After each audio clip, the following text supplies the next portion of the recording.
বন্ধুরা, আজ অশ্বত্থ গাছে জল ঢালার ফলে কোন পুণ্য অর্জন করা যায় আসুন জেনে নেওয়া যাক এক নাগ দেবীর উদ্ধারের একটি মহান কথার মাধ্যমে। সমুদ্রের গভীর অতলের মধ্যে অবস্থিত ক্ষীরসাগর।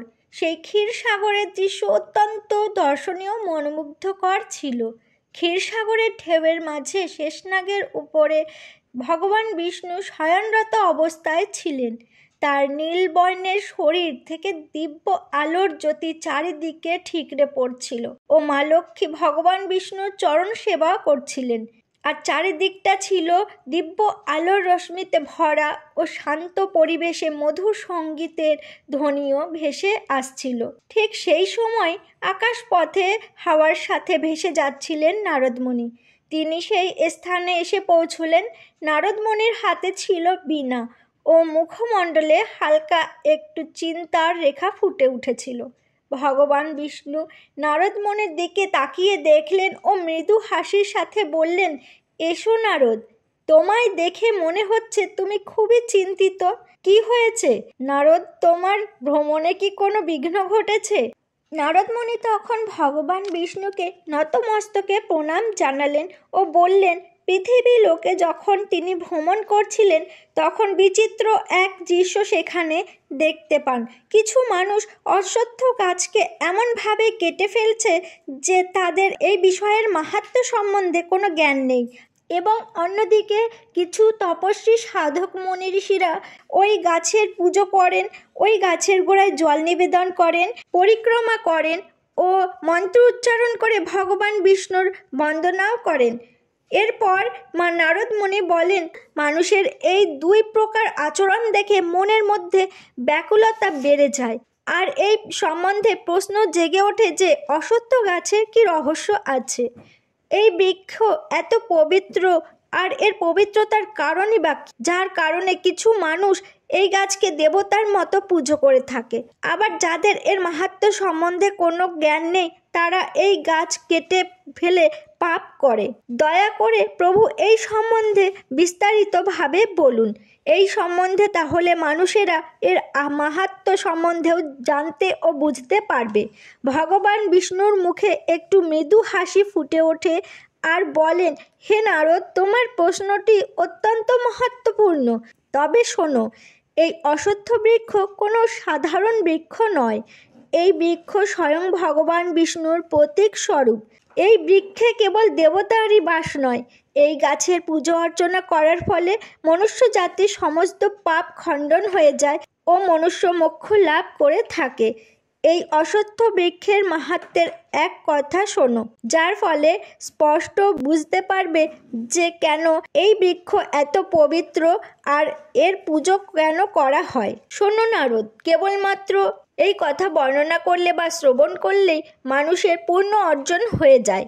কেউ যদি এই পূর্ণ পবিত্র কথাগুলি শ্রদ্ধা ও ভক্তির সাথে শ্রবণ করে বা বর্ণনা করে তবে সে অধিক থেকে অধিকতর পুণ্যের ফল লাভ করতে পারে। যে এই পবিত্র কথা শ্রবণ করে তার জন্ম জন্মান্তরের যে সঞ্চিত পাপ সেটাও খণ্ডিত হয়ে যায়। সে অজ্ঞানতার বশে যত বড়ই পাপ করে থাকুক না কেন, এই পবিত্র কথা শ্রবণ করার ফলে তার সেই পাপ নষ্ট হয়ে যায়। এই কথা শ্রবণে ব্যক্তি তার পূর্বপুরুষের আশীর্বাদ লাভ করে, তার পিতৃপুরুষেরা খুশি হন ও তাদের সুখ শান্তি ও সমৃদ্ধির বরদান প্রদান করেন।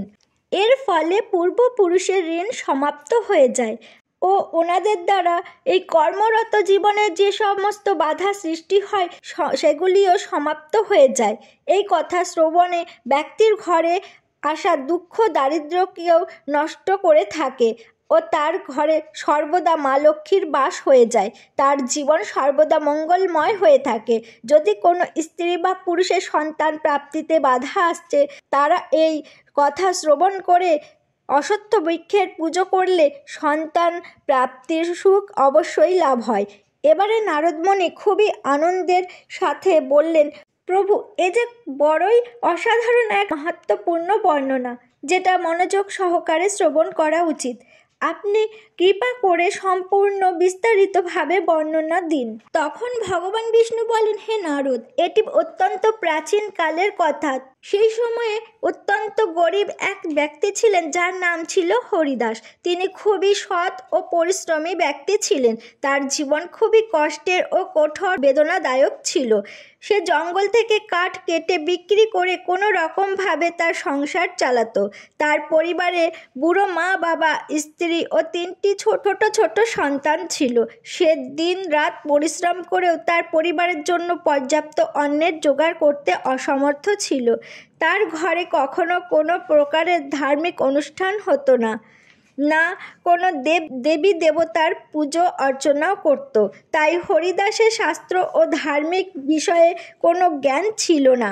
একদিন হরিদাস হাতে একটি কুড়ুল নিয়ে জঙ্গলের দিকে যায়, আর সে সেখানে সকাল থেকে জঙ্গলের কোনায় কোনায় ঘুরে ঘুরে খুঁজতে থাকে, কিন্তু সেখানে কাঠ তো দূরে থাক, একটি শুকনো কোনো গাছও সেই স্থানে সে পেল না। মধ্য আকাশে সূর্যের আলোতে সে ক্লান্ত হয়ে পড়ছিল। হরিদাসের চিন্তা বাড়তে লাগলো যে সে যদি কাঠ না পায় তাহলে ঘরে উনুন জ্বলবে না। ক্ষুধাতৃষ্ণায় ক্লান্ত হয়ে সে জঙ্গলের ভিতরের দিকে এগোতে থাকে। জঙ্গলের ভিতরের পরিবেশটা অত্যন্ত ভয়ানক ছিল। বড় বড় বৃক্ষ ও ঝোপঝাড়ের জন্য সূর্যের কিরণ জঙ্গলের মধ্যে প্রবেশ করতে পারে না।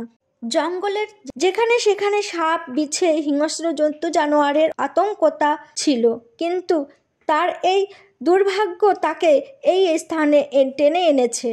তখনই হঠাৎ তার নজর এক সুবিশাল বৃক্ষের ওপরে গিয়ে পড়ল। সেই বৃক্ষটির চারপাশে এক আশ্চর্যজনক আলোর ছটা বিকীর্ণ হচ্ছিল। এর ডালপালাগুলি যেন আকাশ ছুঁই ছুঁই, আর শিকড়গুলি মাটিকে খুবই শক্ত করে আঁকড়ে ধরে রেখেছে। এটা ছিল একটি অশ্বত্থ বৃক্ষ। হরিদাস এই বৃক্ষ দেখে মনে মনে ভেবে নিল যে বাহ, কি বড় ও মজবুত বৃক্ষ! যদি এর থেকে কিছু মোটা মোটা দেখে শিকড় কেটে নিয়ে যায় তাহলে আজকের মতো কিছুটা কাজ হবে। তারপর সে তার কুড়ুলটাকে শক্ত করে ধরে নিয়ে গাছের নিচে এসে দাঁড়ায়। তারপর এদিক ওদিক একটু দেখে নিয়ে কুড়ুল দিয়ে যখনই ওই গাছের ওপর আঘাত করার জন্য প্রস্তুত হয়, তখনই একটা চিৎকার আওয়াজ শোনা যায়। মনে হয় যেন কোনো এক মহিলা বলছে, হে মানুষ, দাঁড়াও, তুমি এ কি অনর্থ করতে চলেছ? এই কথা শুনে হরিদাস চমকে ওঠে ও এদিক ওদিক দেখতে থাকে, কিন্তু সেখানে কাউকেই দেখতে পায় না। সে ফিরে তাকাতেই দেখে যে গাছের পাশ থেকে এক কালো রঙের ভয়ঙ্কর সাপ বেরিয়ে এলো। ওই সাপের চোখ জ্বলজ্বল করছিল, মনে হচ্ছিল তার চোখে যেন আগুন জ্বলছে। তাই দেখে হরিদাস প্রচণ্ড ভয়ে ভীত হয়ে পিছনের দিকে কিছুটা পিছিয়ে গেল। সাপটি ধীরে ধীরে তার সামনে নিজের আকৃতি বদলাতে থাকলো। এখন সে আর সাপ নেই, সে এক সুন্দরী স্ত্রীতে পরিণত হয়েছে। এ কোনো সাধারণ মহিলা ছিল না, স্বয়ং এক নাগকন্যা ছিল। তার চেহারা ছিল তেজস্বী ও চোখ ছিল গম্ভীর রহস্যময়ী। তারপর নাগকন্যা গম্ভীর গলায় বলে ওঠে, হে মানুষ, তুমি এই পবিত্র অশ্বত্থ বৃক্ষ কাটতে যাচ্ছিলে? তোমার কি কোনো জ্ঞান নেই যে অশ্বত্থ গাছে দেবতাদের বাসস্থান, আর এই বৃক্ষ কাটলে তোমার মহাপাপ লাগবে? এই কথা শুনে হরিদাসের নিঃশ্বাস বেড়ে গেল ও ভয়ে ভীত হয়ে কাঁপা কাঁপা গলায় বলে উঠল, হে দেবী, আপনি কে? আর আমার সাথে মানুষের মতন করে কথা বলছেন কিভাবে? হরিদাস তো এমন ধরনের কথা কখনো শোনেনি। কৃপা করে বলুন আপনি কে, আর এই বৃক্ষের এত কেন বিশেষত্ব? তখন নাগকন্যা হাসি মুখে বলেন, তিনি এই অশ্বত্থ বৃক্ষের রক্ষক আছেন। তার নাম নাগিনী শস্যা। এই বৃক্ষ তার কাছে খুবই প্রিয়, কারণ এই বৃক্ষে তিনি বাস করেন, আর এটা এক পবিত্র বৃক্ষ। কিন্তু এই বৃক্ষের সাথে তিনি শুধু এই জন্মেই জড়িয়ে নেই, এর একটি পূর্বজন্মের পৌরাণিক গল্পের পরিণাম। তাই নাগদেবী সেই কথা হরিদাসকে শোনাতে চাইলেন, আর সঙ্গে সঙ্গেই নাগকন্যা সরসার চেহারা গম্ভীর হয়ে উঠল ও তার চোখে অতীতের এক গভীর রহস্যের ঝলক ফুটে ওঠে। হরিদাস বিস্মিত হয়ে তার দিকে তাকিয়ে থাকে, কারণ তার কাছে এই সব ঘটনা অত্যন্ত অদ্ভুত ও বিচিত্র বলে মনে হচ্ছে। ও নাগকন্যা একটি দীর্ঘ শ্বাস নিয়ে সেই ঘটনার বৃত্তান্ত বলতে শুরু করলো। হরিদাসকে বলতে শুরু করলো। সে বলল, আগের জন্মে তার নাম ছিল সুনতি। এক প্রতিষ্ঠিত বৈশ্য পরিবারে তার জন্ম হয়েছিল। তার পিতা একজন ধনবান ব্যবসায়ী ছিলেন এবং তাদের বিবাহ খুবই ধুমধাম করে আয়োজন করা হয়েছিল। তার বিয়ে একজন খুবই পুণ্যাত্মা ও জ্ঞানী ব্যক্তির সাথে হয়েছিল, যার নাম ধর্মপাল ছিল। ধর্মপাল খুবই ধার্মিক প্রকৃতির ছিল। ধর্মপাল আনাজের ব্যবসা করত। তার জীবন সাদাসিধে, কিন্তু ধর্ম ও সৎকর্ম সর্বদা তিনি লিপ্ত থাকতেন। আর তার স্ত্রী সুনতি তার গুণের বিপরীত ছিল। সুনতির স্বভাব সর্বদা স্বার্থপর ও অহংকারী ছিল। সুনতি তার স্বামীর কখনো আদর যত্ন করতো না বা কোনো ধর্মকর্মেও কোনো রুচি ছিল না। তার করা দেবী দেবতার পুজো পাঠও ব্যর্থ মনে হতো। তার মন সর্বদা সাংসারিক সুখ ও ধন সম্পত্তি ভোগে লিপ্ত থাকত।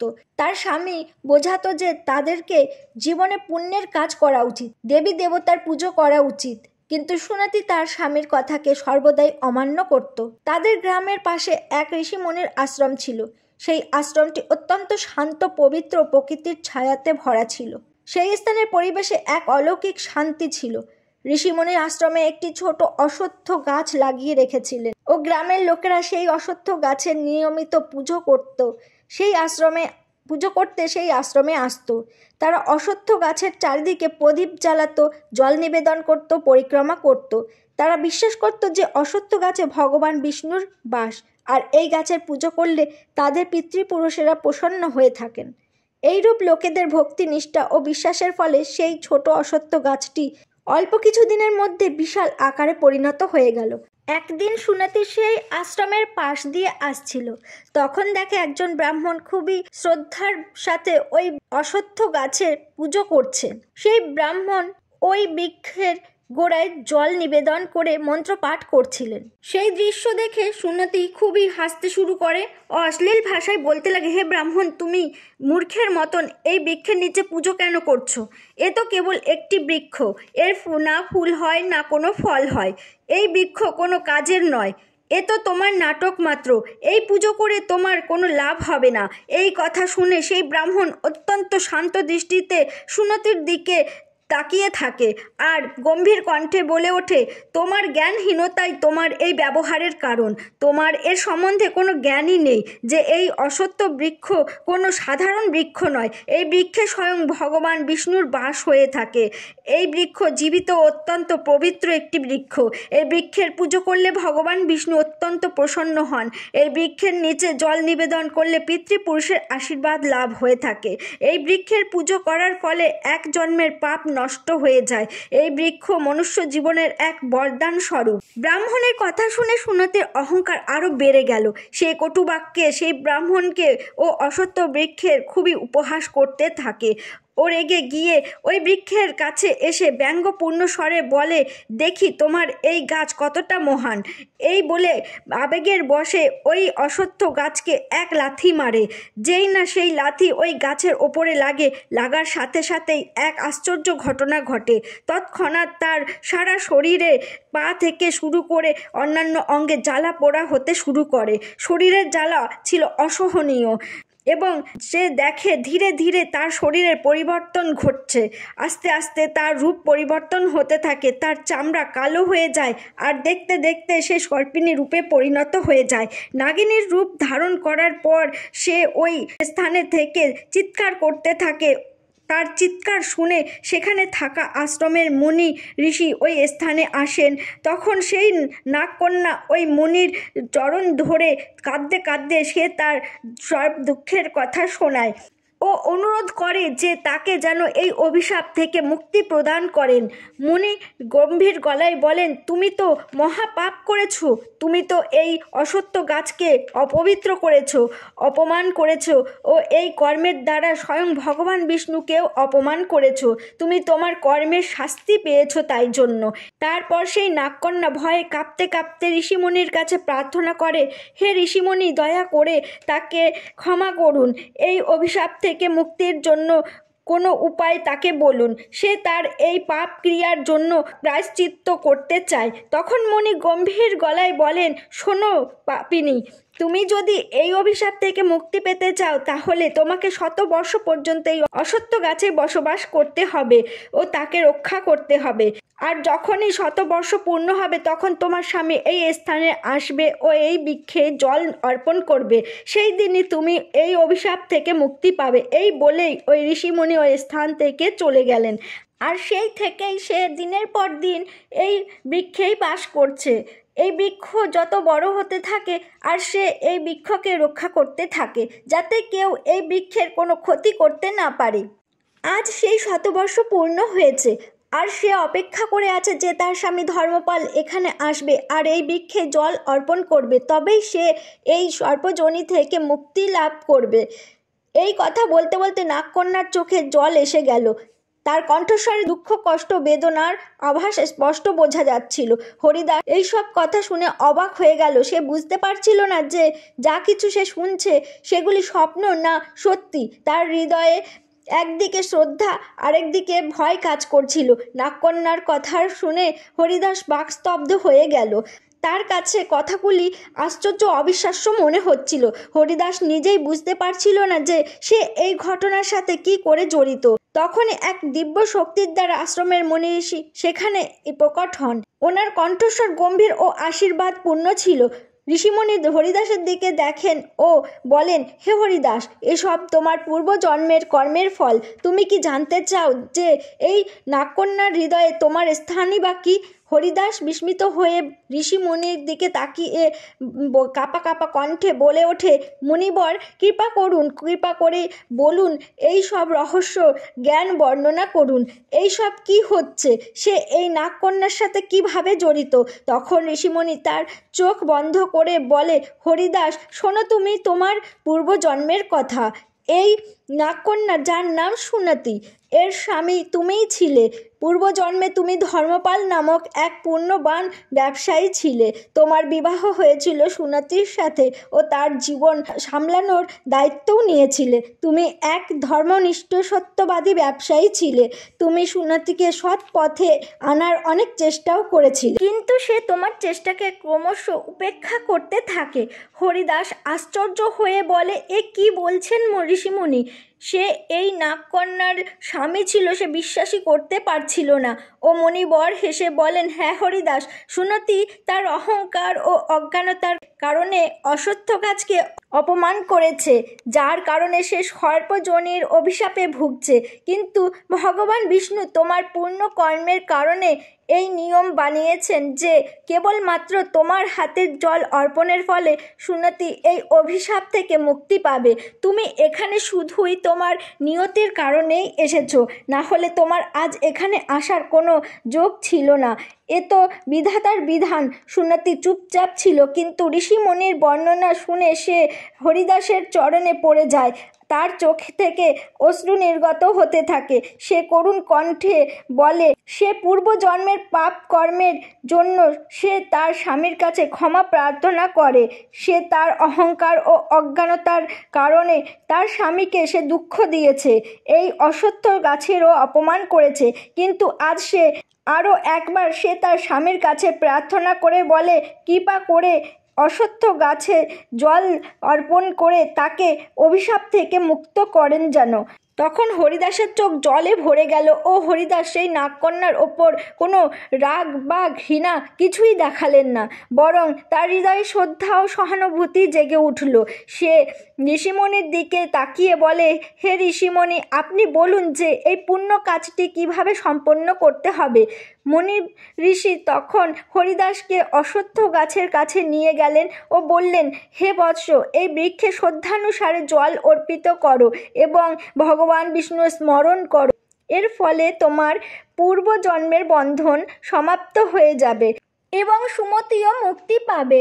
তৎক্ষণাৎ হরিদাস পাশে থাকা একটি জলের কলসে জল ভরে নিয়ে অশ্বত্থ গাছের কাছে এসে দাঁড়ায় ও নিজের মনে মনে ভগবান বিষ্ণু স্মরণ করে জল অর্পণ করতে থাকে।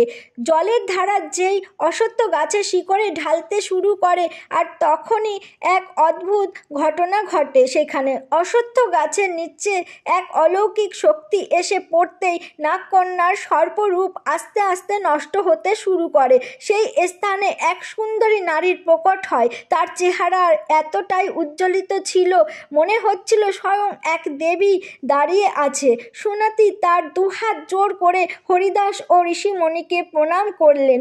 তো সুনতি তার স্বামীকে বলে, আপনার বিশ্বাস ও ভগবান বিষ্ণুর কৃপাতে সে আজ এই অভিশাপ থেকে মুক্তি পেয়েছে। তাই সে তার স্বামীর কাছে কৃতজ্ঞতা স্বীকার করে বলে, আপনি শুধু তাকে পাপের প্রায়শ্চিত্ত করাননি, অর্থাৎ তাকে মোক্ষেরও পথ দেখিয়েছেন। ঋষিমণি তখন আশীর্বাদ দিয়ে বলেন, সুনীতি, তুমি এবার স্বর্গলোকে প্রস্থান করো। তুমি এই অভিশাপের থেকে মুক্তি পেয়েছ। ভগবান বিষ্ণু তোমায় আশীর্বাদ প্রদান করবেন। সুনীতি তখন একবার ওই অশ্বত্থ গাছের পরিক্রমা করে এবং ওই অলৌকিক শক্তির সাথে স্বর্গলোকে গমন করে। এই ঘটনার পরেই হরিদাসের জীবনে খুব বড় একটি পরিবর্তন আসে। সে অশ্বত্থ গাছের মহিমাকে বুঝতে পেরে প্রতিদিন পুজো করতে থাকে। সে তার পরিবারকে ও ধর্মের পথে চলার অনুপ্রেরণা যোগায়। সে জানতে পারে যে পবিত্র গাছের সম্মান ও দেবতাদের স্মরণ করলে জীবনে সফলতা পাওয়া যায়। এই বলে ভগবান বিষ্ণু অশ্বত্থ গাছের মাহাত্ম্যের কথা ও কাহিনী সমাপ্ত করলেন। তার মুখমণ্ডলে করুণা ও শক্তির তেজ ঝলমল করছিল ও দেবশ্রী নারদ অত্যন্ত ভাবুক মনে বসেছিলেন। তিনি ভগবান বিষ্ণুর নাম জপ করতে করতে বলেন, হে প্রভু, আপনি তো অশ্বত্থ গাছের মহিমার কথা শুনিয়ে তার জীবনকে ধন্য করে দিয়েছেন। আর এই কথা থেকে স্পষ্ট বোঝা যাচ্ছে যে মানুষ তার অহংকার ও অজ্ঞানতার কারণের জন্য পাপের পথে এগোতে থাকে, কিন্তু শুধুমাত্র আপনার কৃপাতে তাদের উদ্ধার হওয়া সম্ভব। এই বৃক্ষ শুধুমাত্র পবিত্রই না, বরং স্বয়ং আপনার স্বরূপ আছে। তখন ভগবান বিষ্ণু মৃদু হেসে বলেন, শোনো নারদ, কথা সত্য যে অশ্বত্থ বৃক্ষ সৃষ্টির সঞ্চার। এর গোড়ায় স্বয়ং ভগবান বিষ্ণু বাস করেন। বৃক্ষের দেহে ভগবান শিবের বাস ও শাখাতে ব্রহ্মার বাস থাকে। এই বৃক্ষের পুজো করার ফলে মানুষ ত্রিদেবের আশীর্বাদ লাভ করতে পারে। যদি কোনো ব্যক্তি শ্রদ্ধানুসারে কথাগুলিকে শোনেন বা শোনান অথবা অশ্বত্থ গাছকে পুজো করেন, তাহলে সেই ব্যক্তি স্বয়ং ভগবান বিষ্ণুর পরম ধামের প্রাপ্তি ঘটবে।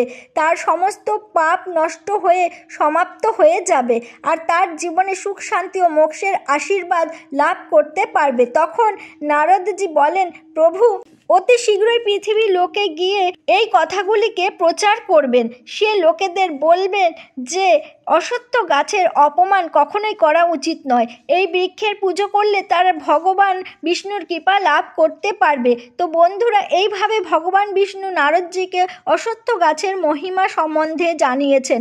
আশা করি আপনাদের এই কথাগুলি পছন্দ হয়েছে, ভালো লেগেছে। ভিডিওতে লাইক অবশ্যই করবেন ও কমেন্টে জয় শ্রী হরি বিষ্ণু ভগবানের জয় অবশ্যই লিখবেন এবং এর সাথে চ্যানেলটি সাবস্ক্রাইব করে রাখবেন। আপনাদের অসংখ্য ধন্যবাদ।